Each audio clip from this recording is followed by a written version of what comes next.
नमस्कार दोस्तों, आप सभी का हमारे YouTube चैनल में फिर से एक बार स्वागत है। तो दोस्तों, इस वीडियो में हम लैंप की फ्रिक्वेंसी को चेंज करके देखेंगे कि लैंप पर फ्रिक्वेंसी का क्या प्रभाव पड़ता है। चूँकि लैंप एक रजिस्टिव लोड है तो कोई ज़्यादा प्रभाव इस पर नहीं पड़ना चाहिए, पर फिर भी हम इसे प्रैक्टिकली एक बार देख लेते हैं कि क्या प्रभाव पड़ता है। और इसी के साथ साथ फ्रिक्वेंसी में होने वाले फ्लक्चुएशन को भी हम इस बल्ब की सहायता से देखने वाले हैं। तो चलिए वीडियो को स्टार्ट करते हैं। तो दोस्तों, सबसे पहले आप मेरा सेटअप समझ लीजिए। ये एक ऑडियो एम्पलीफायर है जो कि फ्रिक्वेंसी को एम्पलीफाई करता है। तो सिंपल सी बात है, हमने ब्लूटूथ के ज़रिए इसे फ्रिक्वेंसी दी है जो कि कुछ भी हो सकती है। फ़िलहाल अभी 60 हर्ट्ज़ की फ्रिक्वेंसी चल रही है, तो वो फ्रिक्वेंसी हमने ब्लूटूथ कनेक्शन के ज़रिए इस एम्पलीफायर को हमने दी है। और ये एम्पलीफायर का काम क्या होता है? फ्रिक्वेंसी को एम्पलीफाई करना, उसका एम्पलीट्यूड बढ़ाना। और जब ये एम्पलीफाई कर देता है तो यहाँ से बैक पैनल से एक वायर निकलती है जो कि आउटपुट की वायर है। और इसी वायर पर मैंने एक क्लैंप मीटर लगा दिया है जो कि करंट को मापेगा।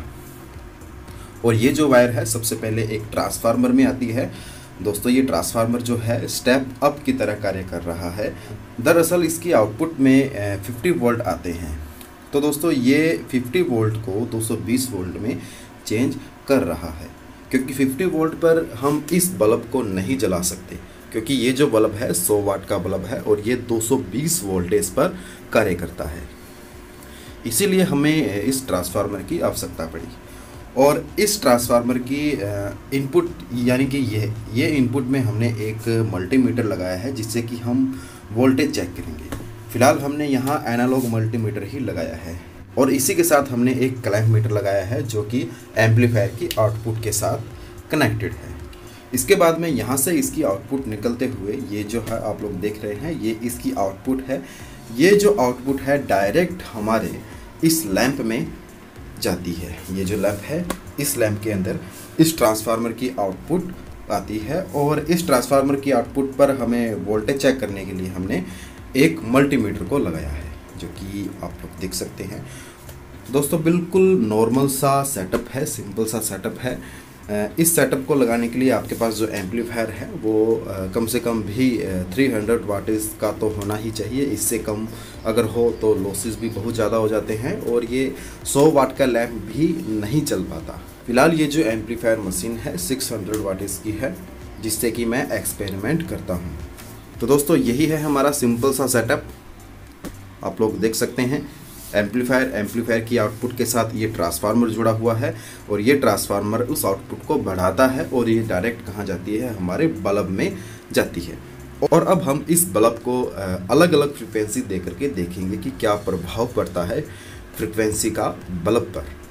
तो चलिए हम इस वीडियो को स्टार्ट करते हैं और फ्रिक्वेंसी को चेंज करके देखते हैं। सबसे पहले हमारे पास जो फ्रिक्वेंसी है वो है 50 हर्ट्ज़। 50 हर्ट्ज़ पे इसे चला करके देखते हैं। ये बिल्कुल नॉर्मली चलेगा क्योंकि हमारे घरों में भी 50 हर्ट्ज़ ही आते हैं। तो मैं जैसे ही वॉल्यूम बढ़ाऊंगा आप लोग देख सकते हैं मीटर में भी रीडिंग आएगी और बल्ब भी हमारा ग्लो होने लग जाएगा। तो ये हमने इसे 50 हर्ट्ज़ पर ग्लो किया है और जो वोल्टेज है हमारी वो लगभग 210 के करीब है।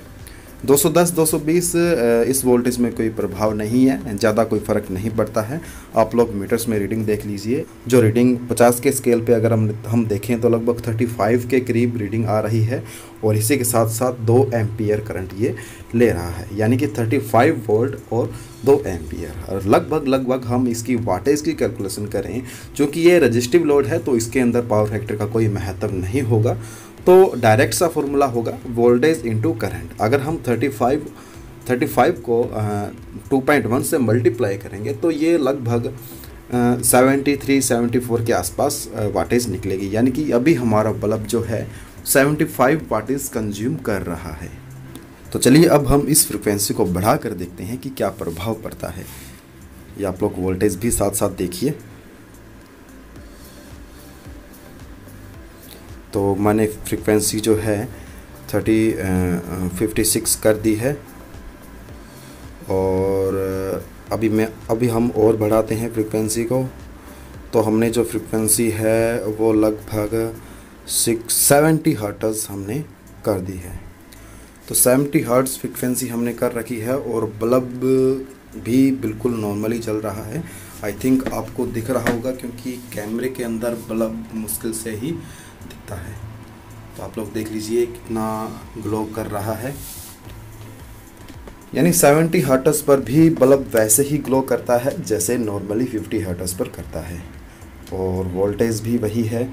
हाँ, करंट में थोड़ा डिफरेंस आया है, 2.4 हो चुका है क्योंकि वोल्टेज भी थोड़ी बढ़ चुकी है। चलिए और हम इसे बढ़ाते हैं। तो इस बल्ब को हमने 100 हर्ट्ज़ फ्रीक्वेंसी दी है और ये बिल्कुल वैसे ही ग्लो कर रहा है जैसे कि पहले कर रहा था। तो कोई प्रभाव नहीं पड़ा, 100 हर्ट्ज़ पर भी कोई प्रभाव नहीं पड़ा और वोल्टेज भी बिल्कुल सेम बनी हुई है और फ्रीक्वेंसी 100 हर्ट्ज़ चल रही है। इसी के साथ साथ मीटर में आप रीडिंग देख चुके हैं। हाँ, करंट थोड़ा सा बढ़ चुका है, 2.6 एम्पियर हो चुका है और ये मल्टीमीटर की रीडिंग भी वही है। तो दोस्तों, फ्रीक्वेंसी बढ़ाने पर तो कोई प्रभाव नहीं पड़ा क्योंकि ये एक रजिस्टिव लोड है और रजिस्टिव लोड पर फ्रीक्वेंसी का कोई भी प्रभाव नहीं पड़ता। तो अब हम इस फ्रीक्वेंसी को कम करते हैं। तो दोस्तों, 25 हर्ट्ज़ तक ले जाने पर ये जो बल्ब है इसमें वेरिएशन दिखाई आपको दे रहा होगा। अभी मैं वोल्टेज कम कर देता हूँ ताकि आप उस वेरिएशन को देख सकें। फ्रीक्वेंसी जो है वो 0 पर भी जाती है, प्लस में भी जाती है और माइनस में भी जाती है। और जब वो 0 पे जाती है तो हमारा लैंप एक बार के लिए बंद होता है। तो आई थिंक आपको पता चल जाएगा, हल्की सी वेरिएशन आपको दिखेगी। जरा आप ध्यान से देखिएगा। आई थिंक आपको दिख रही होगी, इसमें हल्की सी वेरिएशन दिखने लग गई है। अभी इसे और कम करते हैं। अभी हम इसे 15 हर्ट्ज़ तक लेकर जाते हैं। तो दोस्तों, इस वेरिएशन को आप आसानी से देख सकते हैं। इसे मैंने स्लो मोशन कैमरे से कैप्चर किया है ताकि आपको फ्रीक्वेंसी में होने वाली वेरिएशन दिख सके। तो आप लोग इसे देखिए।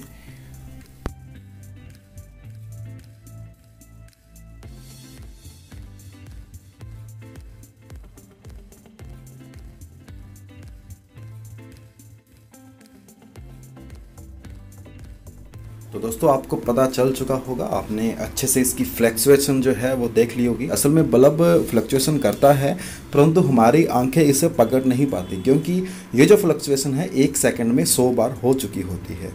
क्योंकि फ्रीक्वेंसी जो है, फ्रीक्वेंसी के 1 साइकिल में 2 बार 0 शून्य आता है, यानी कि 50 साइकिल में 100 बार बल्ब फ्लक्चुएशन कर चुका होता है परंतु हमें पता नहीं चलता।